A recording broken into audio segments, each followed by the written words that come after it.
Okay, so I've been trying to understand um, why the Trump administration is so very focused on tariffs, and do these have anything within them that could lead to a debt solution? Or if you listen to the right wing websites, it's going to solve all our problems.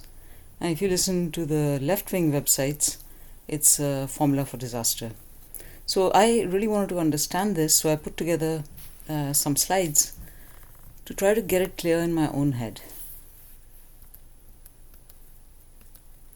So I decided I would try to follow the dollars as we go through trade, government debt, etc. Okay, so here on the right side we have the government and business and households in the US, and I'm going to show money flows between the two. And then on the left we have the various trading partners kind of clubbed into one group. So now I'm just taking some small numbers as examples. It's just really to walk through the flow. So here we have money moving from the economy, that's business and households, to the government in the form of taxes. So that's how money goes in that direction. And then you have government expenditure, which injects money back from the government into the economy, right? And we spend more than we receive. I mean, the US government does. So we have a deficit every year, which has built up into a large government debt. So that's, of course, one of our problems. But let me just step through this entire thing. So next, we'll look at what happens between the US and our trading partners. So we import stuff from our trading partners, and then we send payments out in dollars. Well, actually, we have to pay in the currency of the country. So we take dollars, we convert them into that currency, and then we pay those countries. But essentially what we are doing is injecting dollars into the international economy. When we have trading partners buying stuff from us, when we export stuff, they then pay us in dollars, meaning that they convert their currencies into dollars and then use those dollars to pay us. So here we have dollars flowing from the international economy back into the US. And the difference between these two is the dollar surplus, which is held by these various countries, and some of it might be held as reserves by these countries or by private funds or private individuals. But then some of it gets gets funneled back to the US as loans to the US government via US treasuries. And this could be bought by governments, or it could be bought by private individuals or companies. But essentially the point is that you have this surplus sitting overseas, and some of it comes back to the US through loans, and then some of it comes back through foreign direct investment. And then, of course, there's some that gets stored abroad and is used for trade between trading partners for particular commodities, etc. We'll get into that next. So this is the overall flow of the US between businesses and households and the government, and how a debt builds up over there.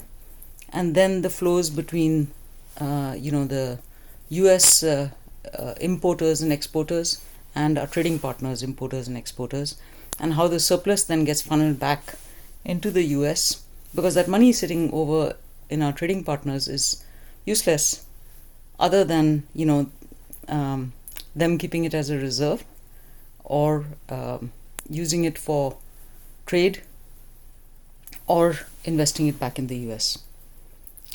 So the current state is really, there's the fact of the US dollar being the reserve currency, which really means that the US dollar is used by most countries to trade certain commodities. So there's an excess demand of US dollars. Also, country reserves are kept in US dollars.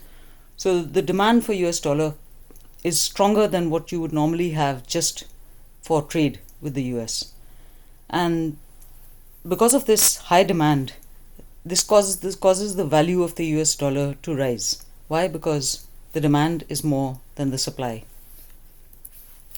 The problem with this is that the manufacturing abroad becomes cheaper, because obviously with a higher price dollar, you can locate your factory overseas and you can buy components for the factory cheaper, you can build the factory cheaper, you can get labor that's cheaper in comparison because your dollar is worth more. Also, imports become cheaper because your dollar is worth more. Also, exports become more difficult to do because the people who are buying their exports, their currency is worth less compared to the dollar in which the exports are priced. As these businesses move overseas, the US workers' earning power declines because obviously the businesses are moving out, they don't have jobs anymore. This is a little bit offset by their ability to buy cheap goods that are being imported with the powerful dollar. But of course, it's not enough to really offset the decline of their earning power. Also, US government debt tends to increase because the demand for social programs increase, because there's a whole section of the population that isn't doing so well any longer. And then, the Democrats are trying to funnel funds through them through social programs. And plus, low interest debt is easily available to the government. So it's a temptation to borrow more. So essentially, the problems with the current state are that the US worker living standards have been declining continuously. Actually, since about 1970, every younger generation in the lower half of the income of the country has earned less than their parents. And so, of course, this leads to the election of Trump. The other bad effect is that strategic manufacturing, stuff like cars and other industries that can be converted into defense industries in case of a war, have also been offshored. And this was exposed by the supply chain disruption caused during COVID. And then the third problem is overconsumption by the US. We consume a lot more than we produce. Why? Well, because there's lower borrowing rates. The government can get loans at very low interest rates from all these people that hold these dollar surpluses outside the country. So really, there's no incentive for any political party to balance the budget. Why? Because a politician who promises to cut benefits and raise taxes and try to balance the budget is not really going to win the election, right? So it's in the interest of both political parties to promise benefits, to promise to cut taxes, because that's the only chance they have of getting elected. And then, they can get loans at low interest rates, so why not go ahead and do that? So what are possible solutions to this, particularly keeping in mind what the Trump administration might be trying to do? So if they are successfully negotiated, tariffs could reduce our imports, and so the payments that we make to those import payments could actually go down. And combined with tax cuts and deregulation, that could increase foreign direct investment.